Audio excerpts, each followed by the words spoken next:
Greetings aspirants, welcome to STUM Civils Academy.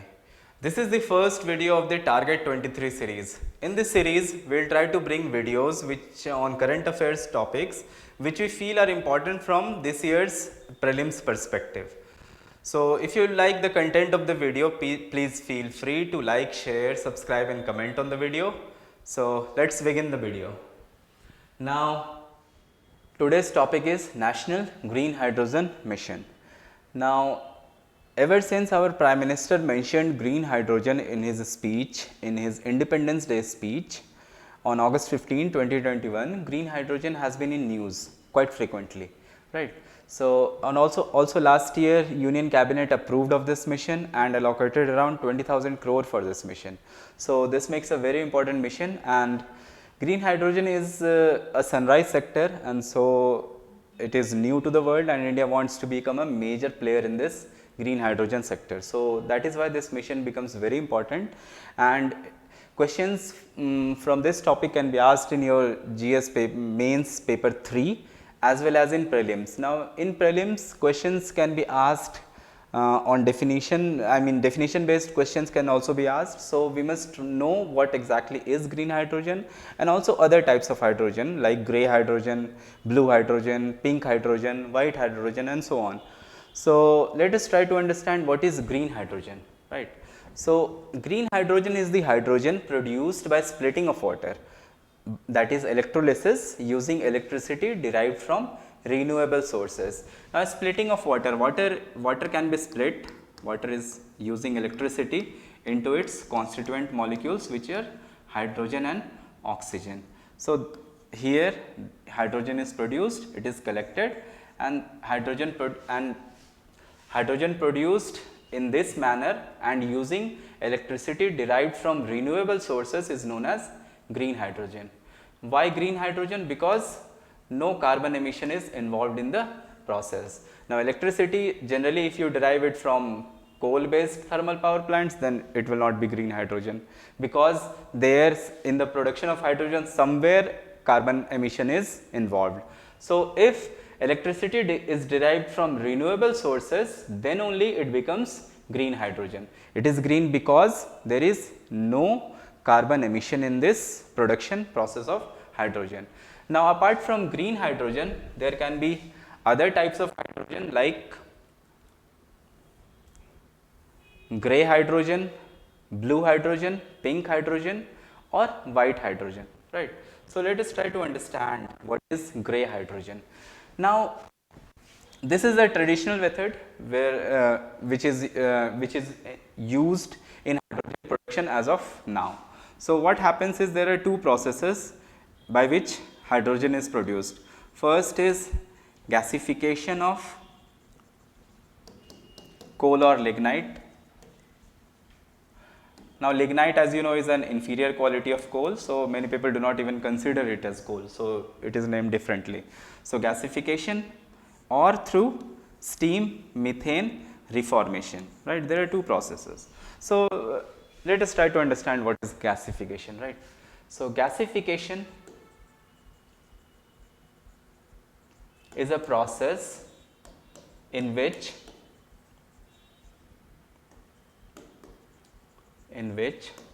coal or lignite is partially oxidized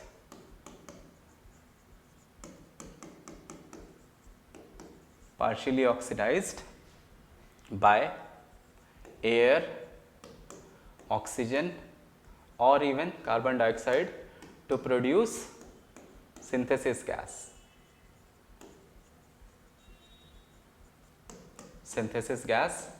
This gas is also known as syngas, right? It is also known as syngas. So this syngas is composed of carbon monoxide, hydrogen and traces of carbon dioxide. So hydrogen produced by this process is known as grey hydrogen, right? Grey hydrogen is produced using gasification of coal. Now another process of producing grey hydrogen is through steam methane reformation.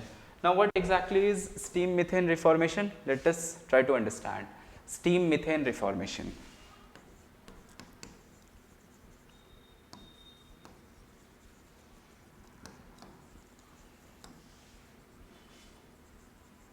Or SMR in short.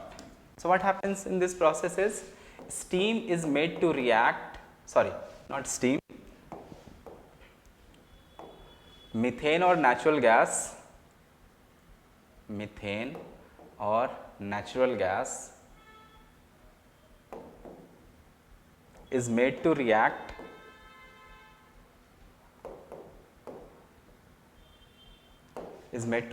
with steam under high pressure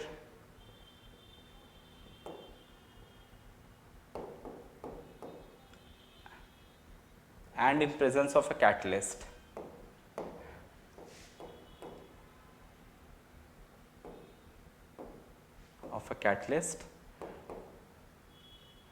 To produce same synthesis gas, that is carbon monoxide, hydrogen and traces of carbon dioxide. Now this hydrogen is collected and then used for other purposes.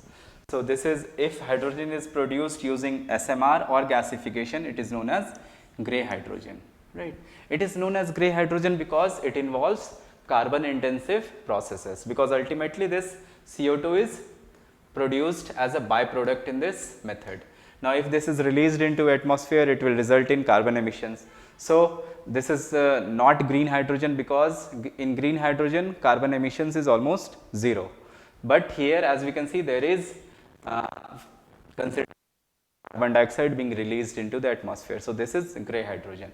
Now there is another type of hydrogen known as blue hydrogen, which is basically grey hydrogen only, but with an additional feature of carbon capture storage or carbon capture use. Now as we have seen that in grey hydrogen CO2 is produced as a byproduct. Now if you collect and store it or use it in a different technology or in a different process, now that is known as blue hydrogen, right. So pink hydrogen is nothing but, pink hydrogen is the hydrogen produced by electrolysis method only. It is also produced by splitting of water, but with electrical energy derived from nuclear energy, right. It is not green because here electricity is derived from nuclear energy and not from renewable sources. Now white hydrogen is the naturally occurring geological hydrogen found underground, created through fracking. Now fracking is a process in which we penetrate liquid into high pressure liquid into subterranean rocks, bore wells, etc.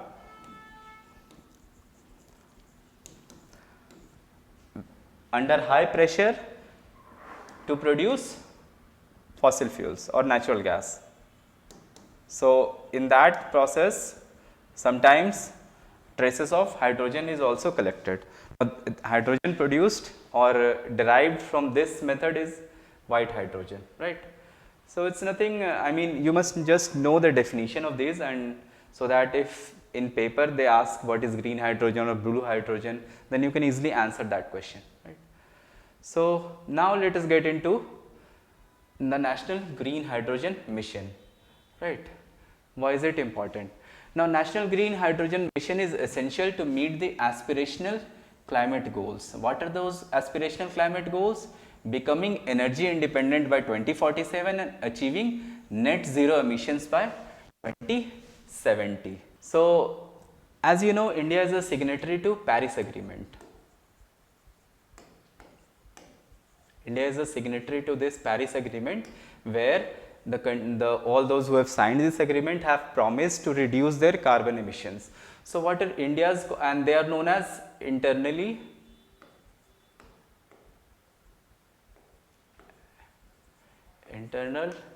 nationally determined contributions.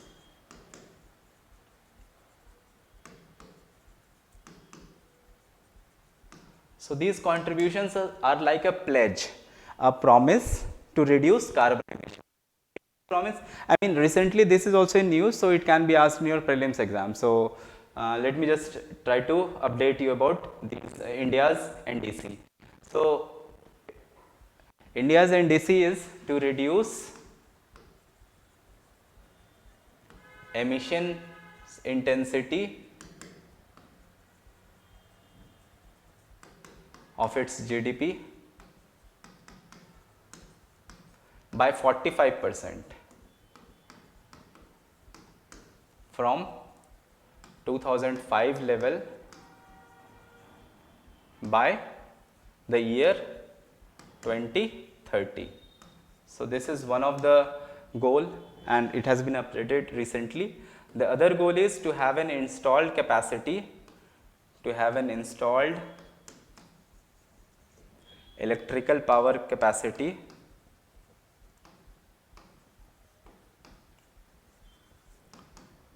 of 50% from non-fossil fuel based generation or technology.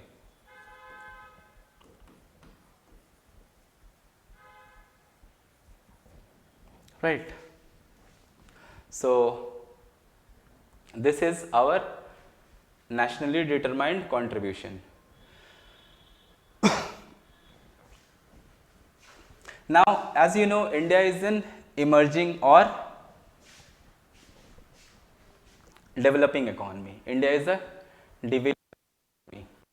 Now, as compared to developed economies,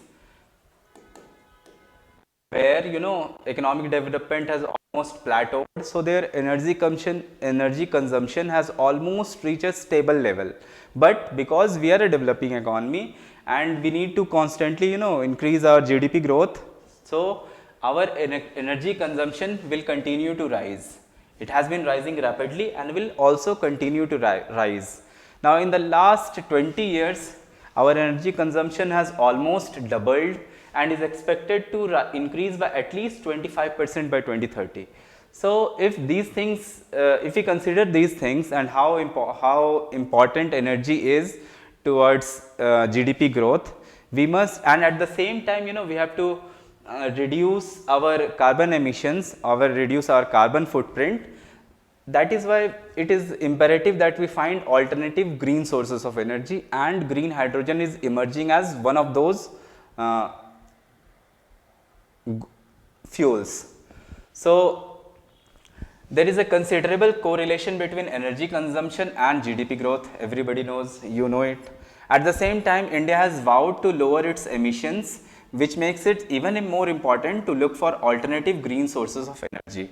Now, green hydrogen can be a viable option, and hence this national green hydrogen mission has been brought by the government in a mission mode. Now, National Green Hydrogen Mission aims to provide a comprehensive action plan for establishing green hydrogen ecosystem and catalyzing a systemic response to the opportunities and challenges of this sunrise sector. So this mission aims to create a green hydrogen ecosystem, and we'll talk about the objectives later.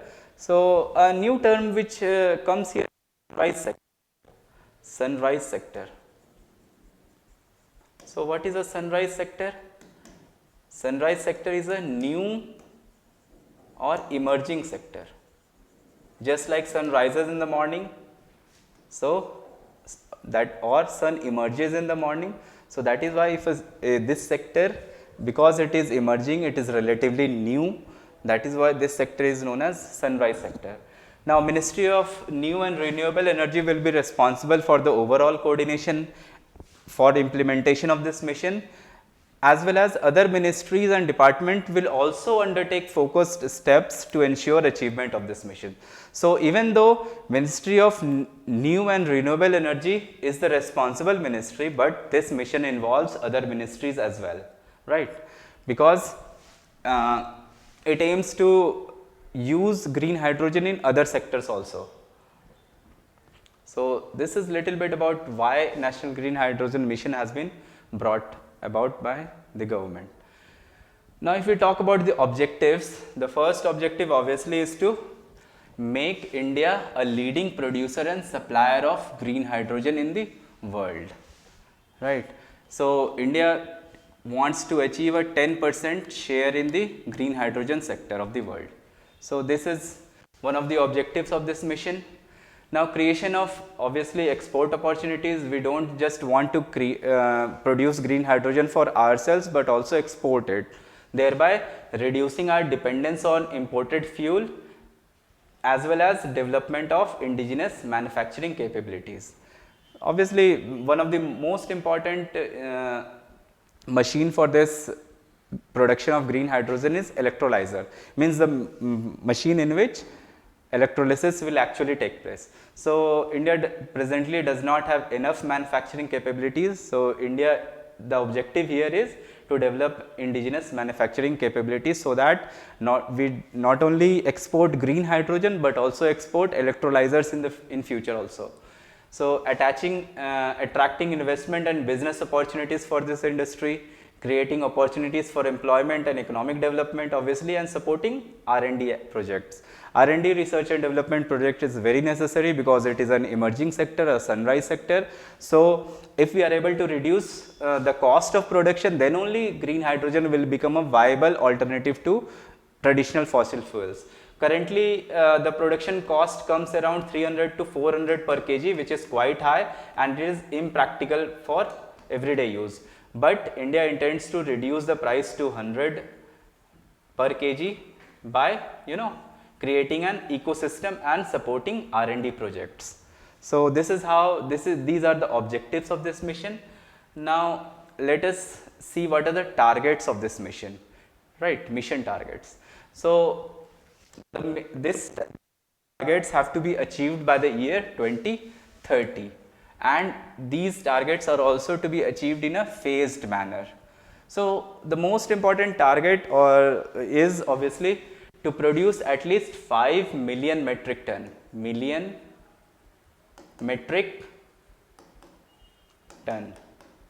per annum of green hydrogen, with the potential to reach up to 10 million metric ton per annum by 2030. So the thing is, at least 5 million metric ton has to be produced, but if possible the potential can be extended to 10 billion metric ton.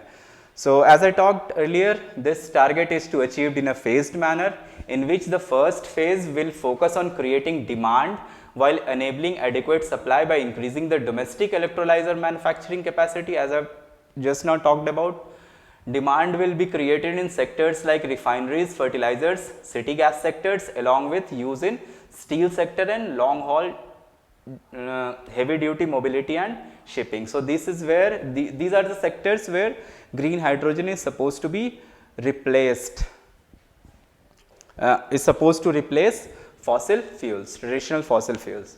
So this will be the approach in the first phase, while in the second phase the focus will be to make hydrogen cost competitive. As I told you, currently the cost is very high, prohibitively high, which people are not so much showing so much interest in using green hydrogen because it's very costly at the moment.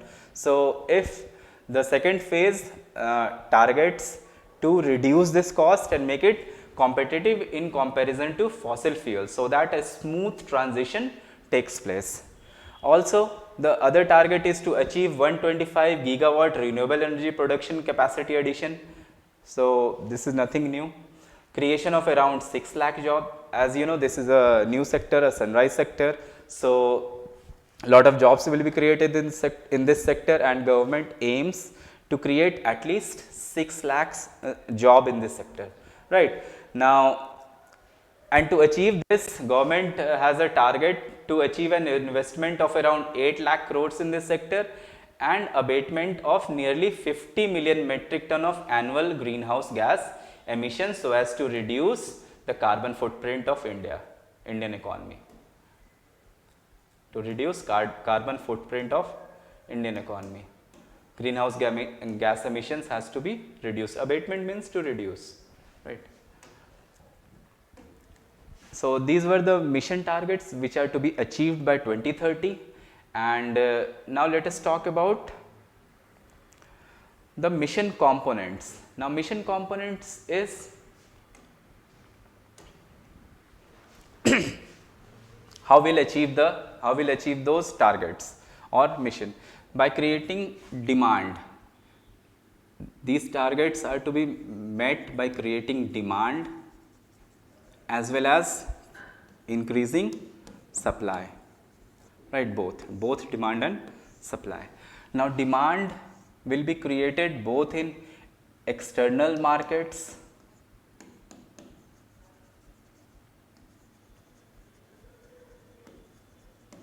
means direct export of green hydrogen and also in internal markets or domestic markets.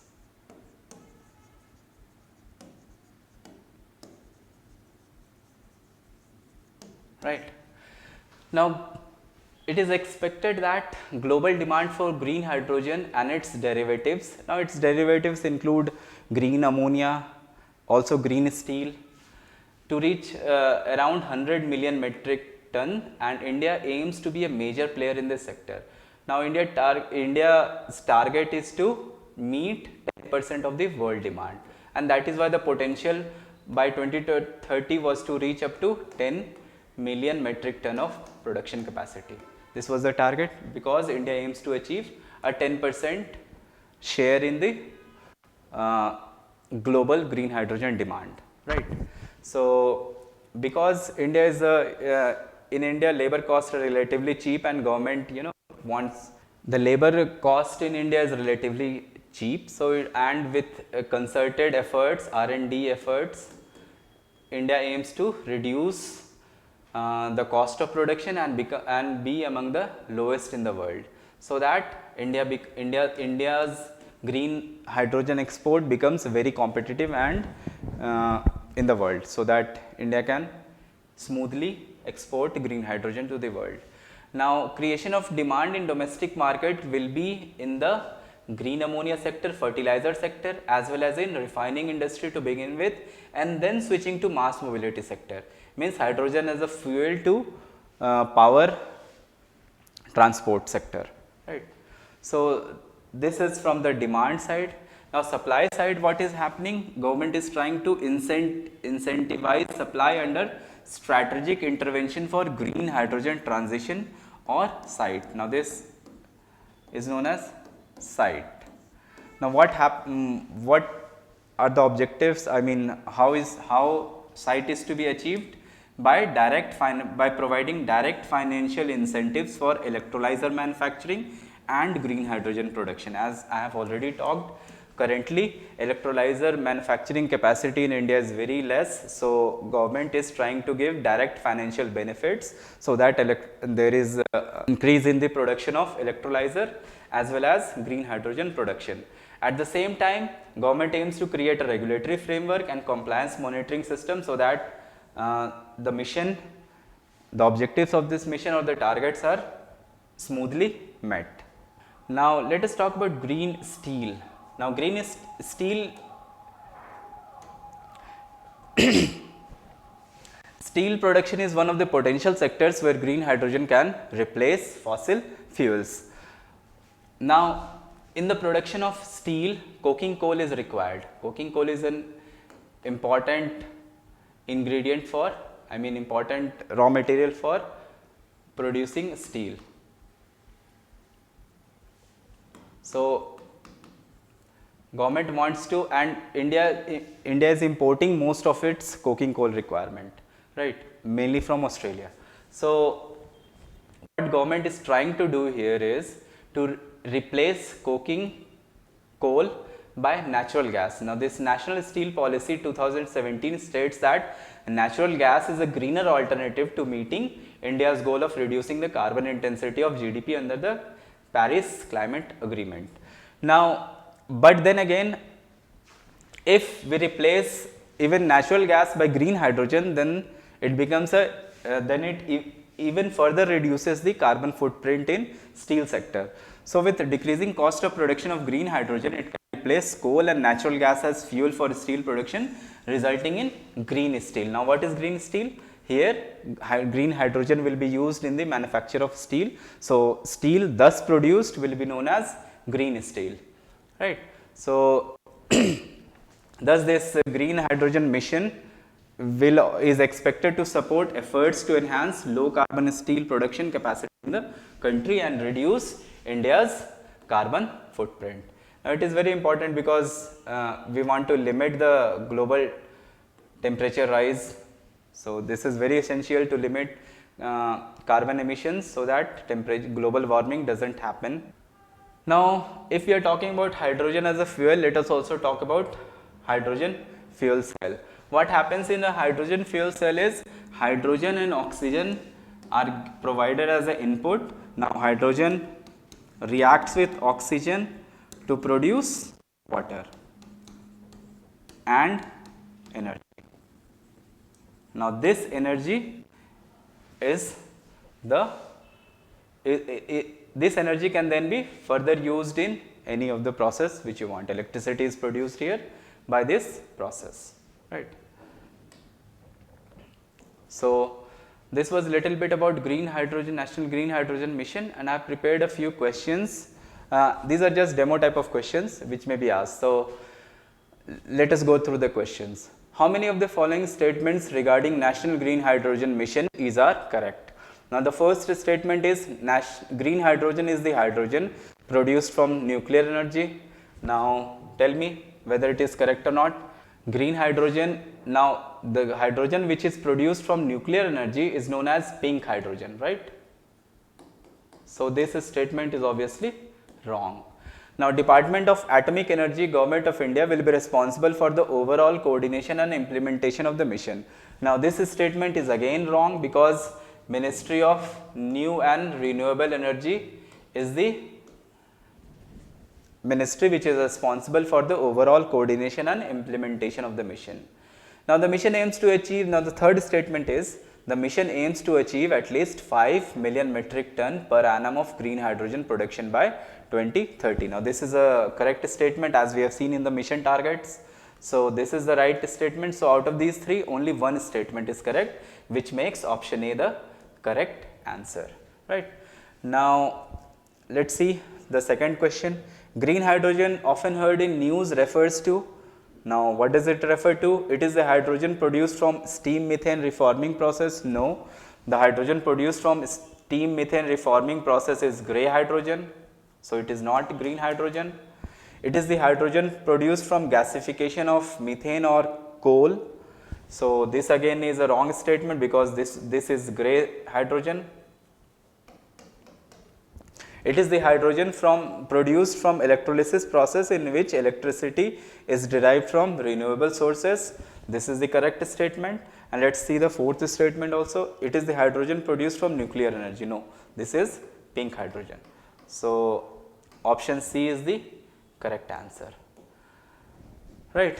I have given a question for mains answer writing practice also. What is meant by green hydrogen? Discuss the targets and importance of National Green Hydrogen Mission. So this was a little bit about National Green Hydrogen Mission. So if you liked the video, please do like, share, subscribe, and comment on the video. And if you have any query regarding this topic, please feel free to ask it in the comment section, and I'll try to get back to you as early as possible. Thank you very much, and please do like and share and subscribe the video. Thank you so much.